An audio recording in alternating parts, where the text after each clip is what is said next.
Hey, hello, and welcome everyone. Good evening, and welcome to the Paddlecast. If this is your first episode, welcome along. Thanks for coming on board. And if you're not new to this and you've been around for the last 6 weeks, you'll know how awesome it's been. We've had some amazing guests. We've done all sorts. We've been speaking to people from the CEOs of British canoeing to extreme kayakers, world champions, women's ambassadors, Bill Bailey, all sorts of people. We talked about plastic pollution, we talked about paddling, training, techniques, the future of paddling equipment.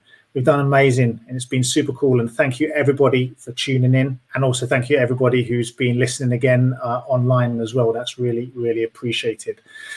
So tonight we've got a really interesting guests, and we're not messing around here tonight. These guys are really super interesting. We're going off in a completely different direction. We're going to be talking really in an area that's kind of related to the Clear Access, Clear Waters campaign that British Canoeing have been pushing recently, and I've been trying to get involved in as well. And that's really about fair, shared and sustainable access to English waterways. And so, to be fair, my own paddling has been mostly done on artificial courses or rivers that are pretty much uncontested. But I know that there are places that a lot of us will paddle that it's not as simple as that. And one of the interesting things to know is that we do face this issue as a community of not being able to kind of go on all the rivers that are out there and on all the areas of water. So, it's super cool to have these guests here. And I've got to be honest, we're talking about access and stuff tonight, and I sort of see it to myself, this is a big deal for some people, but I don't see it as a big deal. These places should be available and out there for us all to enjoy. And I kind of think that it's really important, especially now we're really valuing these opportunities to get out and about. So basically, we're here tonight going to talk about all sorts of things, but, the right to paddle on waterways has been this big debate for decades. It's been going on for a while. And, tonight we're going to talk a little bit about access on the water, but even a more wider topic about who owns the land around us. And the two guys that I've got here tonight are called Guy and Nick. So good evening, guys, and welcome to the Paddlecast. It's lovely to have you along. Nick, will you tell us where you're coming from tonight, please? I'm coming from my girlfriend's parents' house in Sussex at the moment, in Battle. It's a pleasure to be here, by the way, as well. Thanks for having us on. No, it's wicked to have you along, man. And what about you, Guy? Where are you at? I am at home in Southwark, next to a railway here. Not a lot of green space outside my window, but very interested and happy to be here tonight to talk about land and access to green space. Oh man, it's an absolute pleasure. You guys are, I've been learning a little bit about what you've been up to, and I'm looking forward to sharing that and you guys to talk a bit about what you're up to. So just going to introduce you a bit more properly now. So Guy Shrubsole, he's an environmental campaigner, an investigator and an author. His first book, Who Owns England, explores the dark secret of land ownership in England and how who owns this land has huge repercussions for the climate and ecological emergencies, the housing crisis and social inequality. So it's really interesting work. And he works for Friends of the Earth, but currently at the moment, he's speaking in his personal capacity. So it's really great to have you here, Guy. And I guess the book, Who Owns England, is really kind of just, well, I just went on the website and, shout out for anyone who wants to have a quick look at that. There's some super interesting articles on there, and I can't wait to actually explore that myself. It's really interesting. And so coming on to Nick Hayes, he's an author and illustrator, and he's published 4 graphic novels, all exploring the relationship of human beings and their environment. His most recent project, is the Book of Trespass, which is due to be published later this year. So you can have a quick look at that on the internet as well. And I've got to tell you some of the illustrations that Nick has done. I'm not an artistic sort of person, but when I saw some of them, they're really beautiful and they've got wonderful, style is all I can say because I just don't have the words to describe them. Very, very cool. But Nick basically discovered kayaking about 5 years ago in a cheap inflatable kayak, and so that's kind of an interesting way into the sport that I guess a lot of people share. And his adventures in paddling along rivers in the south of England are subject of one of the chapters in one of his books called Toad. So that will be quite cool to find out a bit about that, perhaps. So, but together, Guy and Nick have basically been working as a sort of dynamic duo trying to expose the truths of land ownership in England and how it affects, our society. And also, we all know, they're explaining how this, that we have fewer and fewer rights actually to access the land that we live on, this world. So they've been working on this campaign to kind of highlight the physical, mental and spiritual health benefits of access to nature, which we talk about quite a lot in the Paddlecast.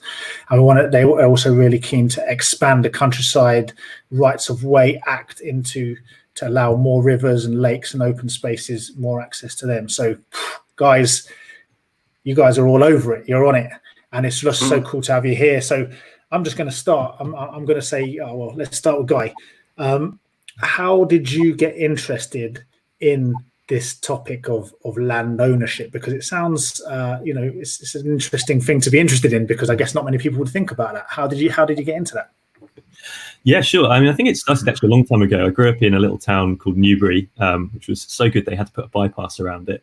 Doing that when I was growing up there at the tender age of 10, I used to go for lovely walks in the countryside, beautiful around the town, and then the government announced that they were going to put a 9-mile bypass through all this countryside, across the River Kennet, through 4 sites of special scientific interest, and they did all this, to shave a few minutes off car journeys. But obviously what they were doing it, putting it through land that was owned by some very large estates that owned the land to that side of Newbury. And I guess later in life, sort of thinking back on it, since become an environmental campaigner, and, was partly because of seeing that destruction at an early age in my life, and started to reflect back later in life about who owned the land around where I grew up. And I found out that it was actually owned by an incredibly small number of people, that only 30 or so landowners own half the whole of West Berkshire, the entire county. So it just sort of felt so unequal, and like clearly that they had allowed that to happen despite, sort of professing their stewardship of the land. And so I started looking into it, and then I realized that actually to discover and answer the really simple question of who owns England is actually incredibly difficult. And that sort of got me more interested, because I was like, well, why is it so hard to find an answer to this really quite simple question? Started looking into it. There is a government body called the Land Registry, which is meant to be the official registry of who owns land in England and also at Wales as well. And yet it's not finished its job. It was set up in 1862 and it still hasn't finished the task of doing all the land in this country. The stuff that it has registered, you have to pay £3 to find out who owns a single field or property. And that may not sound like too much money, but when you look at the whole picture, there's 24 million land titles in England and Wales that you'd have to spend £3 on each of them. So do the maths, something like £72 million that you'd have to spend to find out who owns all of that. And if you tried to reveal that in any serious way, by publishing it, Ordnance Survey currently would see your ass off, because they don't want you to reproduce that information. So that is really at the heart of why I'm got really interested in this and why I'm concerned about it. Wow, that's kind of got all sorts of questions, and I'm sure people are, if you've just joined us, we've got Nick Hayes and Guy Shrubsole on us. Thanks for coming here, everyone watching. We're talking basically about land and who owns the land and who finds it, and how this relates to access, especially in terms of canoeing. So, oh wow, Guy, that's super interesting. And Nick, what about you? Because you're an illustrator, and I can see your work has quite a lot to do with some political stuff in there, but also lots of natural stuff. How did you get involved, with this kind of battle, I suppose, for land access or land, to be able to go where we want? Yeah, it is a kind of a battle, and I didn't realize that when I first started hopping fences, basically as an illustrator, just to go sketching.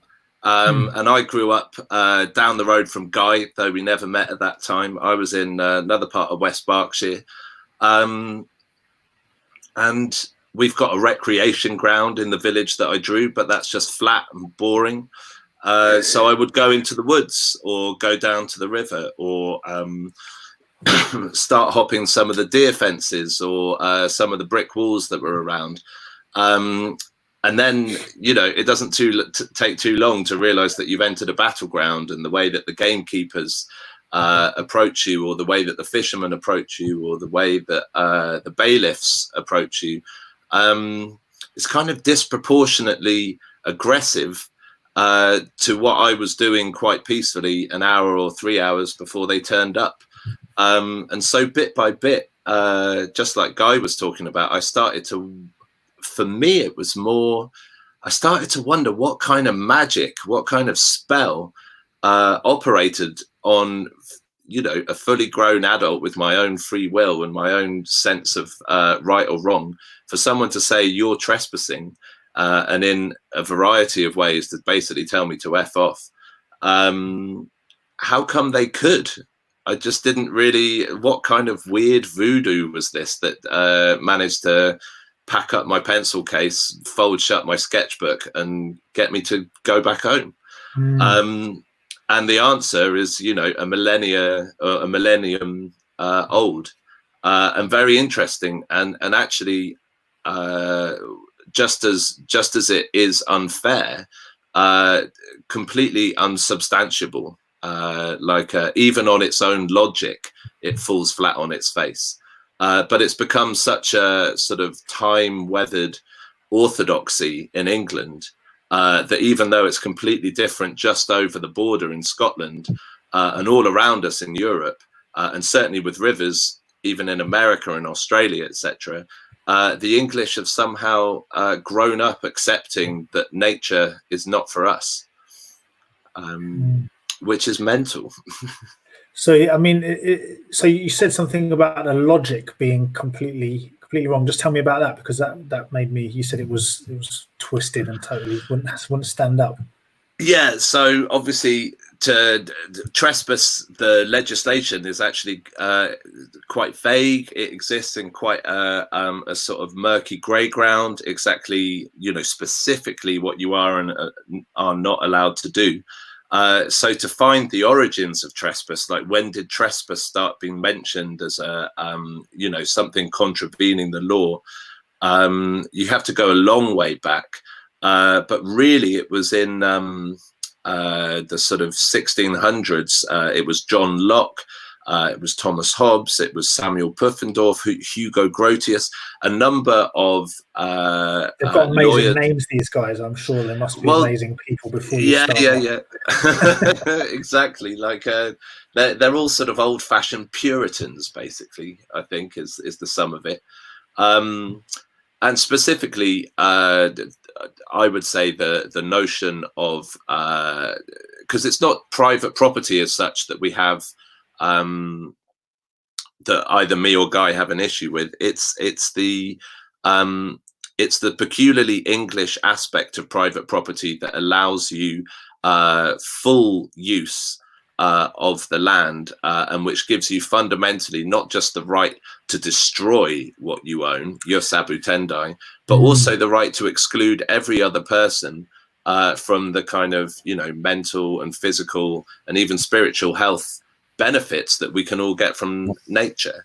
Exactly. Yeah. I can see you nodding there. Go on, Guy, because it's really something is about exclusion, right? And that's pretty tough.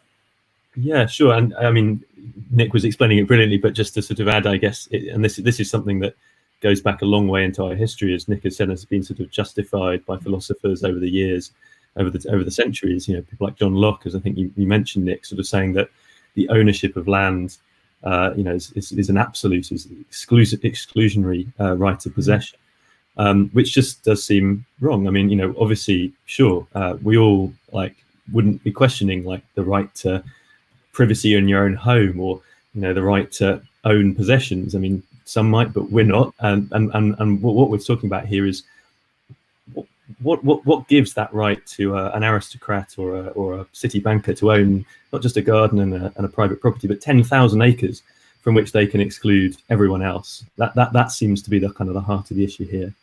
Yeah, it strikes me. I've heard a sort of undertone of injustice. Really, it's like what's your fair share, right? And we can all have a bit of a share, but then the rest we should share out. I kind of feel is my sort of.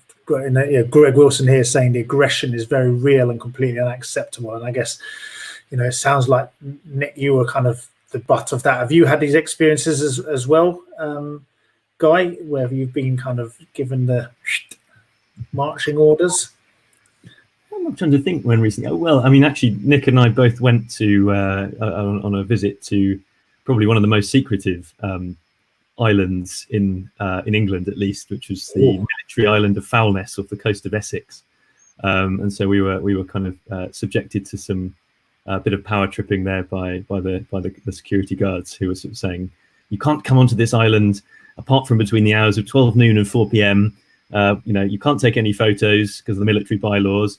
And if you haven't got a cycle helmet with you, then you're definitely not coming on, which I didn't have. So I was, fortunately, we were able to persuade them of that slight transgression of the law. But yeah, I mean, obviously understand with, military sites, that's a particular thing, but it runs, much deeper than that. It goes to all places. It's, gamekeepers or land agency might come up to you and sort of say, land managers might come up to you and say, what are you doing here? Can I help you? I think is the refrain that you talk about. Oh, yeah, okay, yeah.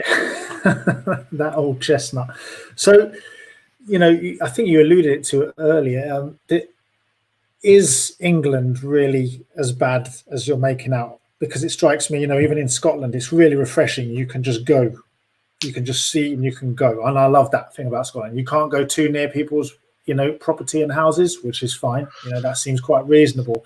And I think you alluded to other countries around the world. Is it just us that's weird here? Whoever, yeah, Guy, I don't know. Yeah, go for it. Whoever wants to say. Well, certainly in terms of land ownership and the concentration of land ownership, and how that impacts. So in England, by the best estimates I've come up with in my book, 1% of the population of England owns half the land here. Wow. It's actually even worse in Scotland. There's something like 400 landowners own half the private land in Scotland. But yet they have, as you mentioned, a different system when it comes to access to that land. Say a full right to roam, with obviously very sensible exclusions around people's gardens and cultivated fields and so on. Whereas here, we have a right to roam, which was brought in 20 years ago by the Countryside and Rights of Way Act. But it actually is a very partial right to roam. It's a kind of typically English thing that we've settled for a very small crumb of actually what many other places have. And we have a right to roam on just about 8% of the land in England. When you look at all of that moorland and mountain and open access land that was opened up, and it was wonderful that it was opened up 20 years ago. But unfortunately, it's only still about 8%. And it gets even worse when we're talking about rivers and waterways. So I don't know, Nick, you want to talk a bit about that? Yeah, go for it, Nick, because that's kind of where I'm coming at. Because, this is really interesting because this is about a kind of mindset, right? And a sort of way of seeing everything, the world, or the, what is basically ours and what is mine, And what about water? Yeah. Well, I feel very positive about water because the situation is so damn extreme that it would take anyone could see that it's nowhere near fair, let alone just. In waters, it's, by my calculation, it's 3% of waterways that we're allowed access to, and most of those are canals. So, like I've kayaked the canals of London loads, and they're just manky compared to some of the rivers that I have kayaked that I'm not allowed to. But the situation with England in terms of water access is even more absurd, because America, which you might think with all its guns and its private property and its sort of libertarian aggression, still has a right for anyone to access navigable waters. The same with Australia, and both of them, their law is based on English common law. So what that does suggest that just out of the three of us, England, America, and Australia, we're the only ones that have interpreted our own common law as essentially the bottom dollar is exclusion, and wow. But for the occasional sort of navigation act from the 17th century or something, which will specifically say this area of this river or this whole river. But for that, it's just assumed that you don't have a right of navigation. But the question, of course, is who has assumed that and who has shouted that the loudest? Because actually, when you look into the law, it's very fuzzy indeed. And that's where the tension comes from.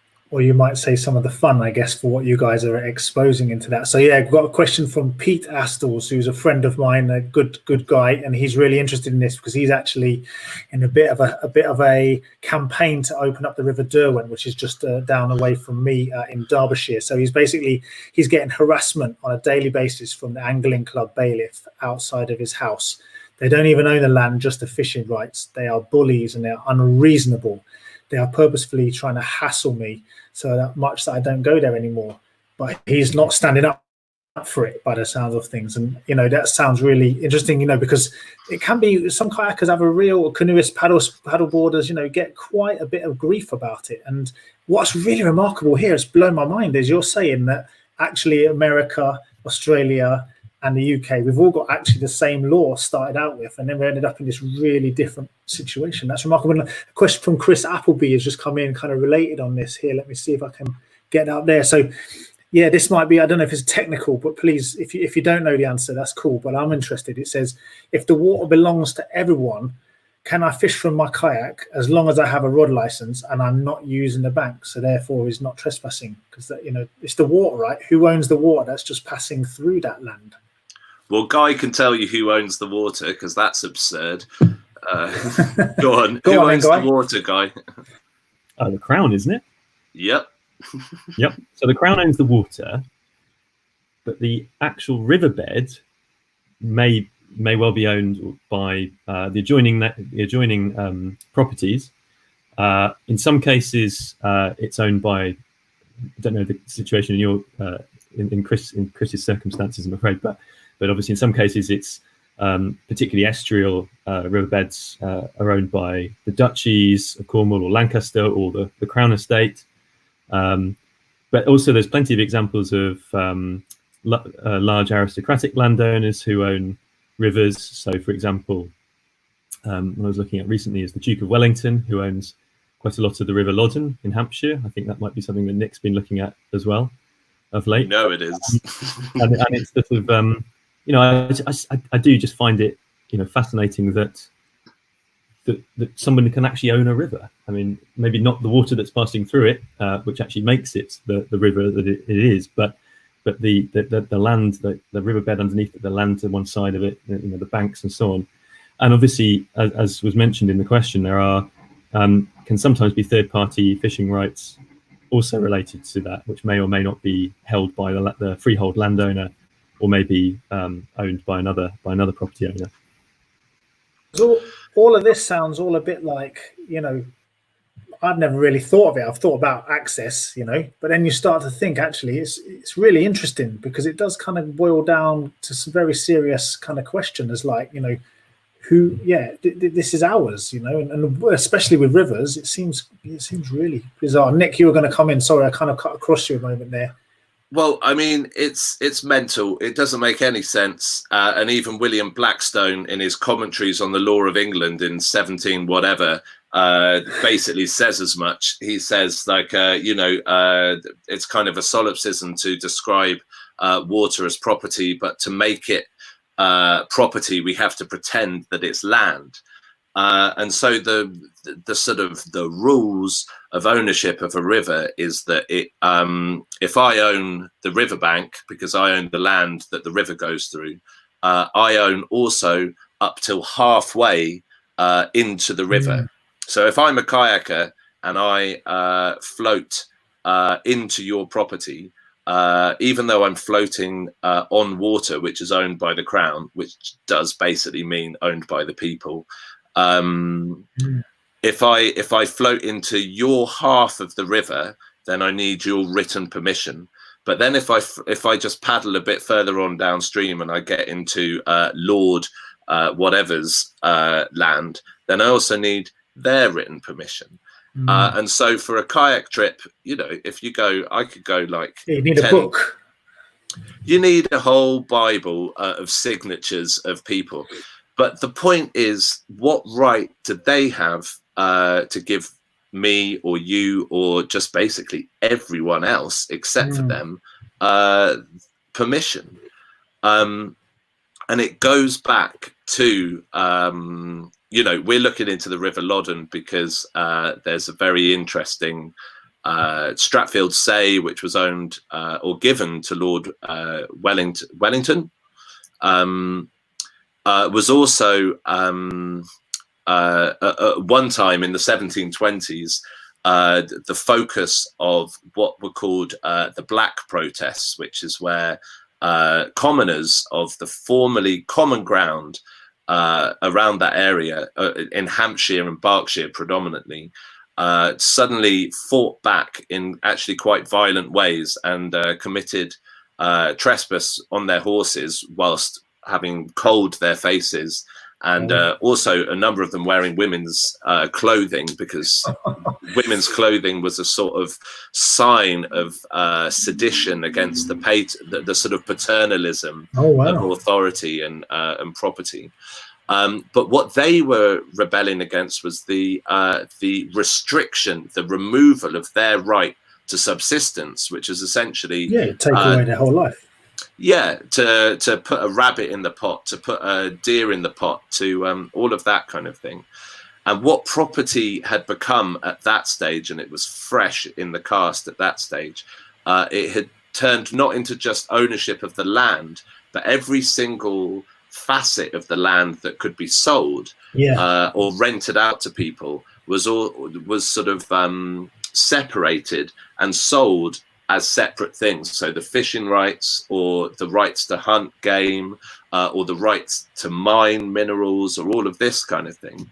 And so that leads us to a situation where the ability to float in a river is not something that has ever been defined as something that you could rent for, whereas property is very comfortable. The notion of property, the philosophy of property, is very comfortable with having an area of land that a person can fish from, and to stand in this area of land, or to have rights on this area of land and not be thrown off and not be accused of stealing or poaching.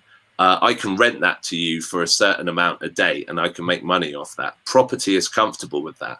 But a kayaker just silently, without harm, without, without any, like, no one leaves no trace like a kayaker. We don't even leave footprints. To sail through these rigid, particularized segments of ownership just makes a mockery of the concept that you can own nature. But could I just answer those specific questions? I think to the person that said, can I fish from my kayak, I would assume the answer is no, unfortunately not. You can't, because especially fishing rights, and I think in a justified way, to be allowed to, to sort of remove fish stock or that kind of thing, in my opinion, is something that, for environmental concerns, as much as anything, that you should have a license for, or you should contribute to the health of that fish stock. But your presence alone on the river, unless you have permission, is not allowed.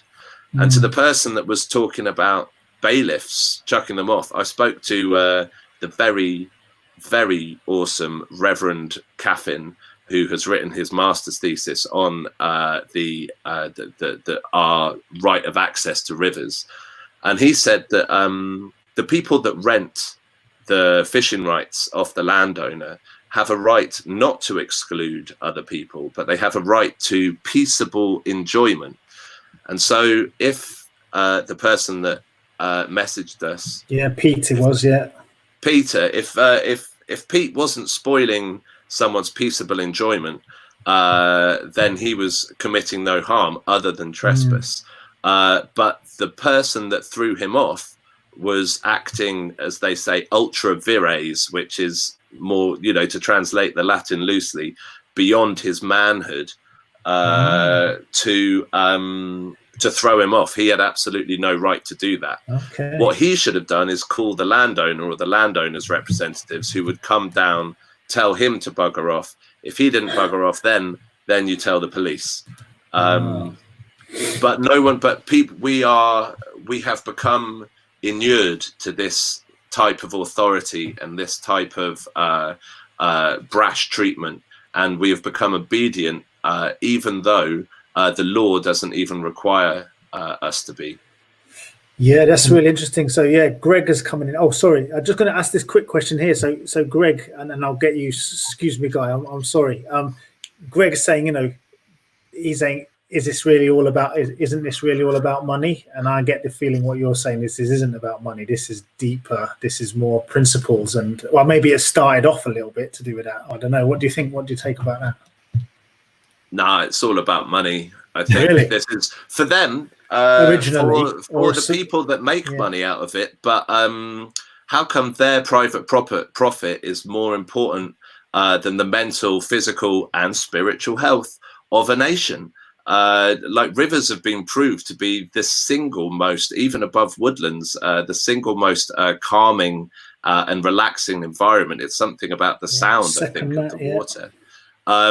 Everyone knows what science is now beginning to prove, that being immersed in nature can give you a kind of philosophical perspective on your own life, can just give you a sort of wipe clean of what's going on in your head, can just feel I was on the Cookmere down in yesterday. We kayaked all the way to the sea, and just to watch the river open up into the ocean was something like elation, but it was really calm.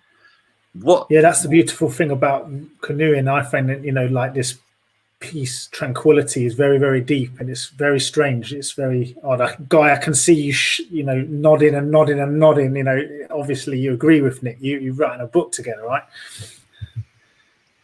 I mean, Nick's just said what I was going to come in and interject with, which is obviously we're talking about rights and why are we being excluded, but this isn't just about points of principle here. This is about as Nick says, the absolutely amazing impact of being in nature and the benefits that it brings, and the health benefits and what that means for everyone. And obviously during lockdown, we've had a massive demonstration of that, of both how vital it is to be able to have access to nature, to green space, to clean air, to get outside, to get away from screens and so on, and yet also the demonstration of how unequal that access is, because not everyone has access to a garden. Not poorer communities, black communities, Asian communities, particularly in places like London, have been a great disadvantage from wealthier people and communities who had more access to green space. And I think equally also there is this ongoing chilling effect that the law of trespass has, and the huge concentration of ownership has on deterring people from thinking that the countryside is there for them to all enjoy. We feel unwelcome in the countryside by the profusion of keep out signs, of barbed wire fences, and the occasional sign that says trespassers will be prosecuted. And technically, trespassers cannot be currently prosecuted, because actually to be prosecuted, rather than simply sued by the landowner, you have to be able to take it to court. Now, trespass is a civil offence at the moment. It allows you to be sued by the landowner if they so wish to, and if they think that they can take you to court and get you on some ground around criminal damage or whatever. Unfortunately, as bad as things are right now, as we've been talking about with access to the countryside, it could be about to get a whole lot worse, because what the government has proposed, Conservatives put in their manifesto out before the election, and what they started to consult on before the election, was that they wanted to criminalise trespass. I know about this, against the state. And I don't know about people on this listening to this here, but to me, the idea that simply to go onto someone else's land or river, not cause any damage whatsoever, of course we're not condoning anything like that, or litter or anything like that, we absolutely abhor that, but just simply to go onto someone else's land, to walk, to enjoy nature and so on, to make that an offence against the state that needs to involve the police, that does not seem right. That just seems so draconian. And I just really hope that if people haven't yet seen the Trespass petition that Nick and I put on the Parliamentary Petitions website, you can go onto that and you can search for "Don't Criminalise Trespass." Please add your names to that. The Home Office consultation, the government hasn't responded to it yet and come out with what they're definitely going to do about it. So there is time still to try and put pressure on the government and say, this isn't what we want. I just think that would be an awful chilling effect on people's willingness to go into the countryside to access land. It's terrible, and absolutely we're going to get so we're going to get that link of yours put up on our stuff, and also here you can sign up our petition for clear access, clear waters, and get on that. But this is really interesting. So I'm going to bring a comment here from Heather Clatworthy. So she says she's an open water long distance swimmer, and basically she believes where there is a legal public access and egress point, the river there is to be used for all, for leisure. It should be used fairly and responsibly. And I think that kind of comes through in the chats that I've had. This is about stewardship, right? This is about, we're not trying to take the mickey. This is actually just about what's good for us, but also what's fair, but also we can do good being in these places, right? There's an old story written by landowners and projected, through the megaphones of the papers that they own, that the public constitute a threat to the ecology of the countryside, that the public are vandals, that they cannot be trusted. You can put absolutely the recent masses of people coming to the countryside with their disposable barbecues or their litter, and you can use them as the reasons why the millions of other people that use the countryside should not be allowed to do so. There's two answers to that. One is the pesticides that are flooding the rivers weren't put there by kayakers; they were put there by landowners. The decline in woodland wasn't down to ramblers carrying chainsaws and wantonly sort of razing miles of woodland to the ground. It was done by landowners trying to turn a profit via industrial agriculture. But the real that's just going to anger people to bring that point up. So even though it happens to be the bare truth, that's not the angle we'll be going for. The real thing is that the majority of people that use the countryside love it. They genuinely love it. Like they love their pets or their sisters, or it's a huge part of their life. The litter offends them just as much as everyone else. We need to teach the countryside code, and more than that, we need to tell people not just to not litter and to leave no trace, but to actively clear it up when you're going for a walk. It doesn't take much.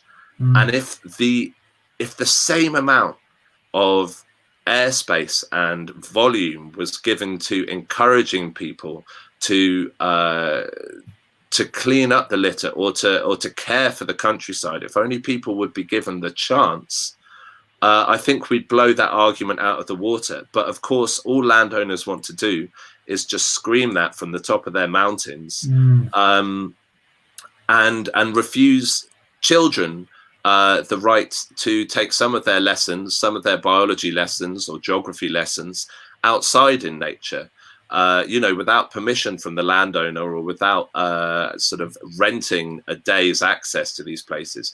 How can children learn how to care for the caterpillars they find crawling over their hands, or the moths that they that they catch at night in those big nets in Suffolk, kind of thing?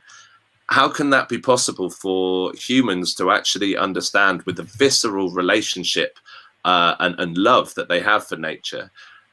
And therefore, what goes with that is the responsibility that we have to it, unless they're actually given access to it. Yeah. And that's really, it's quite reasonable. I guess, clear access, clear waters, to me, it's just really difficult to argue against it. Will give us access, which is okay to do, which is a fair thing to do, and we'll look after it. Trust us. We're not terrible people. And there's a lot of support for you guys coming in on the chat. Ben has put the your petition in the chat, but we've had Chris Appleby talking about how criminalizing access would affect his mental health, and it's just a terrible. And then Denise Pentland is here making a really good points here. It's basically so important that people can access the outdoors for health, both mental and physical. And surely this pandemic, that's why I'm hopeful for you guys and all of us, actually, that this pandemic is shaking things up and making people think, actually, does this have to be like this? And actually, what are the things that are really important to us? And actually, what's stopping us? And, I don't know, Guy, I know you've, this whole subject, do you get angry about it, or do you kind of just go, I know what to do here? Because you guys have got similar, it seems like a similar kind of angle to what the British Canoeing are taking here. It's just a reasonable angle, right? But you can still get a bit angry with yourself. Yeah, I think don't get mad, get even. I think some of the responses to my book was that this is a kind of radical, foaming at the mouth kind of lefty. But to me, it's common sense. It's about saying they're not making land anymore. We have to look after it. It's finite. We have to pass it on to future generations in a better state than we found it. We need to restore nature. Many landowners talk about how they are the rightful stewards and custodians of the land. Great if you're doing a brilliant job with it, but I think people need to be held to account for that and not just sort of use that as an excuse for continuing to own land and exclude others from it. And there are some wonderful landowners out there. Don't get me wrong. This isn't just a sort of, this is about challenging the system rather than individual landowners, many of whom can be wonderful. There's, fantastic work being done. The Knepp estate that we hear about a lot in the papers at the moment by Charles Burrell and Isabella Tree to rewild their countries, their estate. It's absolutely phenomenal. I've seen farmers posting tweets on Twitter during lockdown, sort of saying, look, we obviously find it challenging when sort of perhaps new people are coming into the countryside in greater numbers, particularly during a pandemic, but we absolutely recognise and want them to be able to take exercise safely and enjoy the landscape, and putting up nice signs, as well as the many more aggressive signs that I think we've seen. So I think there is hope, absolutely, and there's wonderful people to work with within the landowning community, within farming community, and so on as well. But I think what this is really about is reconnecting people to nature. We've been so alienated for so long in cities, behind screens. We need to be able to break this cycle of being cut off from nature.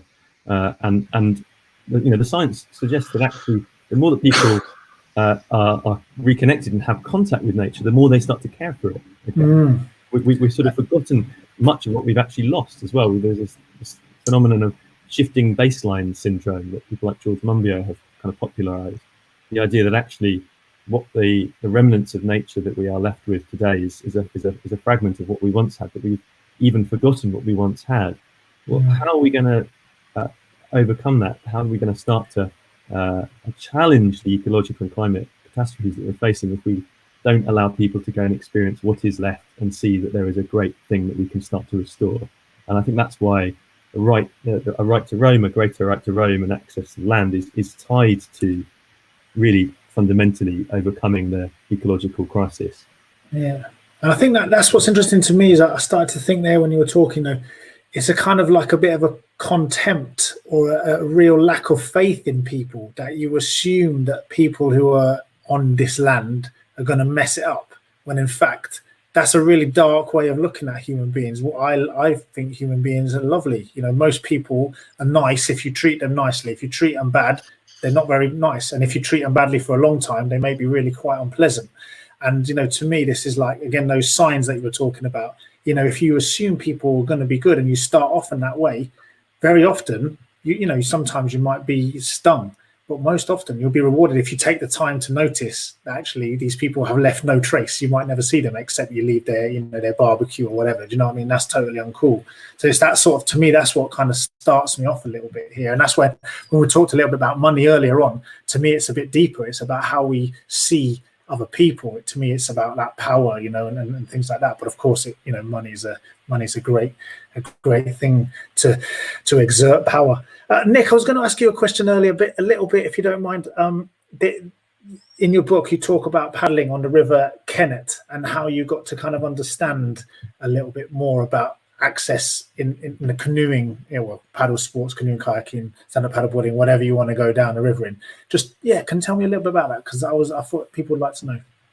I would love to. Can I just jump in and say on the last point, that lockdown and the COVID-19, not just across our country but across the world, hasn't just proven the connection between access to space and social justice, and how desperately we need open space for our mental health, but it's also proven just how quickly societies can change their norm, their baseline, and what we find acceptable and what the etiquette is.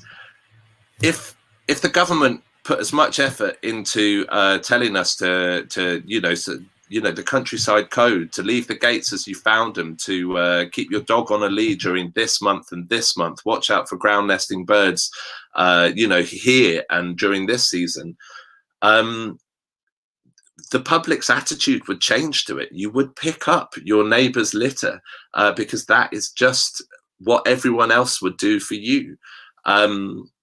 But anyway, no, thank you very much. It's really, I really appreciate that, and I think it's really interesting because there is a huge thing here to do with COVID and social justice and racial justice. You touched on that earlier, Guy. I was really pleased for you to bring that in because people are seeing, they're thinking for the first time. There's a little bit of some of these things are connected actually, and they're all kind of actually very strongly connected if you start to look. And so sorry, I'm super glad you brought it up because that's, again, this is, we're talking about rivers, right? But then all of a sudden we end up talking about all this other stuff that's actually, it's like you can't escape it if you look into this stuff. Could I just go on? No, but on race, because it is one of the, this is something that we're concentrating on. In the countryside, there are more barriers to your enjoyment of the countryside than just the walls that block you from access. The statistics about BAME communities are shocking in terms of how many are represented through living in the countryside, but also how many just bog standard feel unwelcome in the countryside. And this, finally England, the scales are falling from our eyes, and there's now this genuine, I hope, public conversation about our England's responsibility as slave traders and sugar barons, and not just the sort of, the great William Wilberforce emancipators, which is all we seem to talk to ourselves about. But when compensation was paid to the slavers, £20 million in those days, something, the estimates are different for how much, but we just finished paying it off in 2015. When those vast amounts of money were paid as compensation to the slave owners for the removal of their property, and this was the first time that slaves were actually defined as property in English law, it was a massive victory for the slavers. And what they did was went and bought up a load more land, passed a load more enclosure acts in Parliament. Slavery put up walls around common land in England. This notion that the working class are somehow this notion of white supremacy, or that people that are white are in any way superior to like people of any other ethnic origin, is just another smokescreen to conceal the fact that working class, that the working class of England have been robbed of their livelihoods and their connection with nature, or really the value of their labor on the land that they were working. All of this was severed by the vast amount of money that just enclosed more of the English countryside through the profits of slavery. So one, it's no wonder that BAME people don't feel welcome in the countryside when so many of the manor houses are essentially just monuments to white supremacy. That sounds like aggrandizing or like melodramatic speak, but it's not.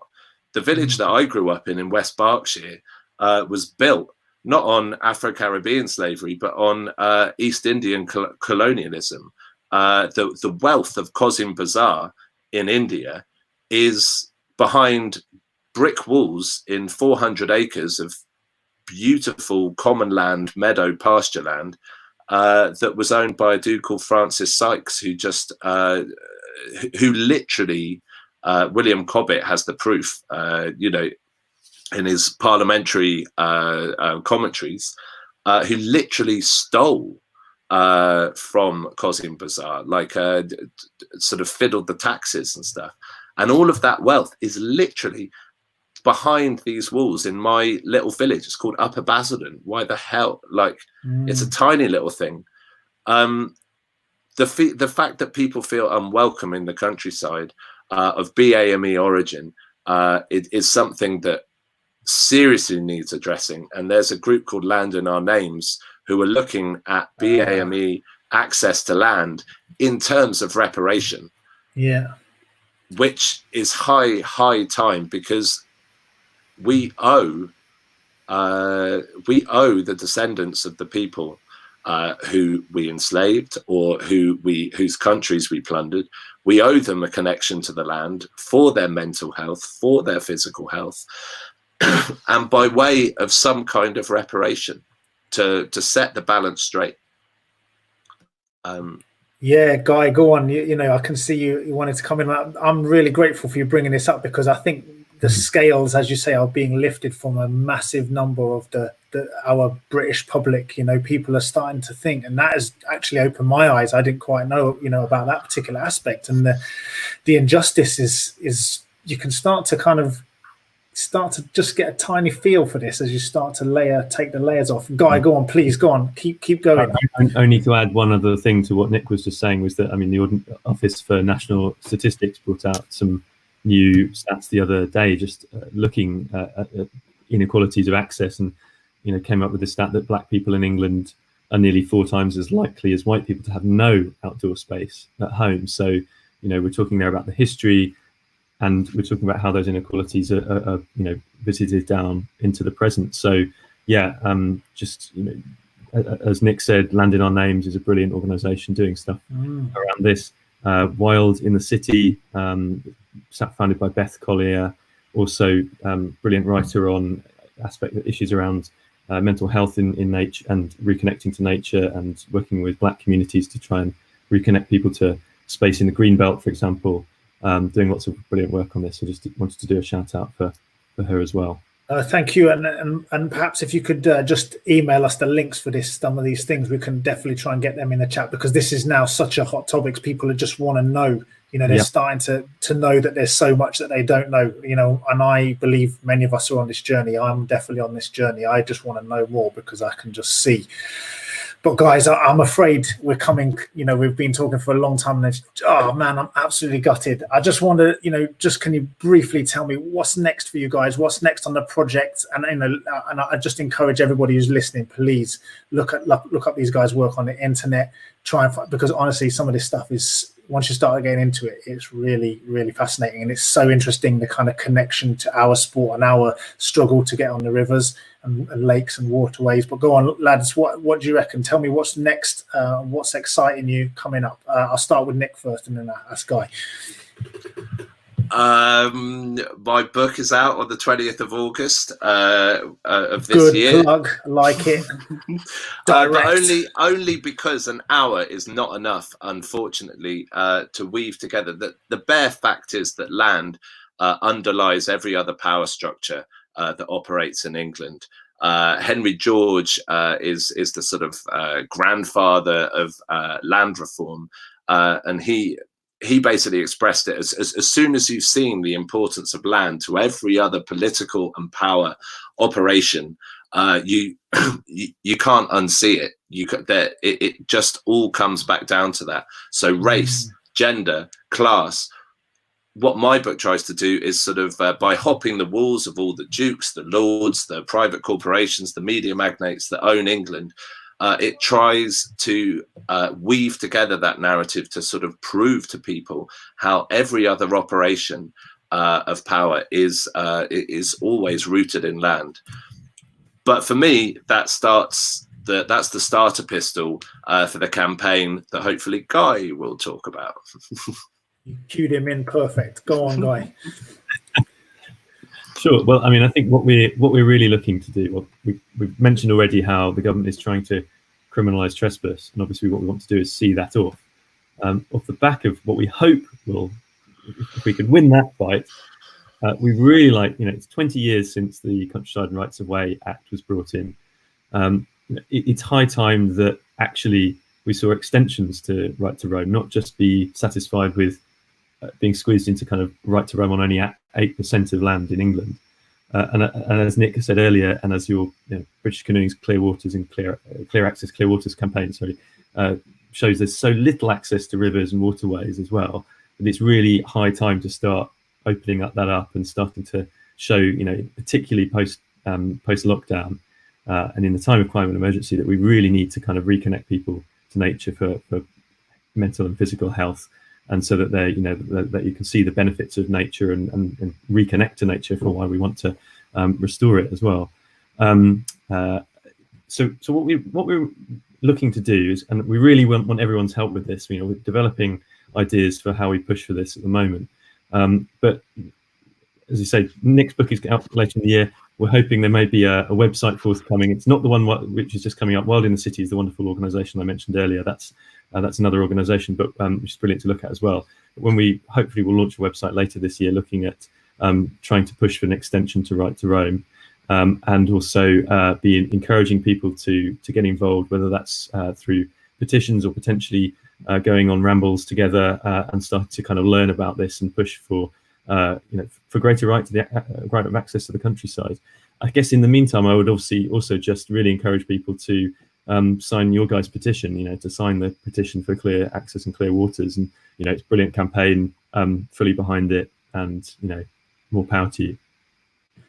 Thank you. Oh, guys, honestly, I'm inspired. I actually want to go and learn some more about this. This is super, super fascinating, not just from where I am, personally with my activism and what I'm learning about, but it's just, once you know something, you can't unknow it, right? And once you start to see something, you can't unsee it. And I think you guys have opened my eyes to some of this stuff. There are many of our guests.